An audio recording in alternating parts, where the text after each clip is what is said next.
Appak yazılar iken, ağrılıklar iken gözlerde.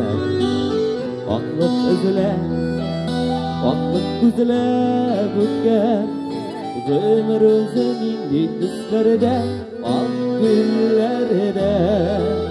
Can jılısı alıp, yüreklerge salasıydı. Ak şeşekler gibi kapak bulup, saf köngüllü kalasıydı. Ak güllerde can jılısı alıp, yüreklerge salasıydı.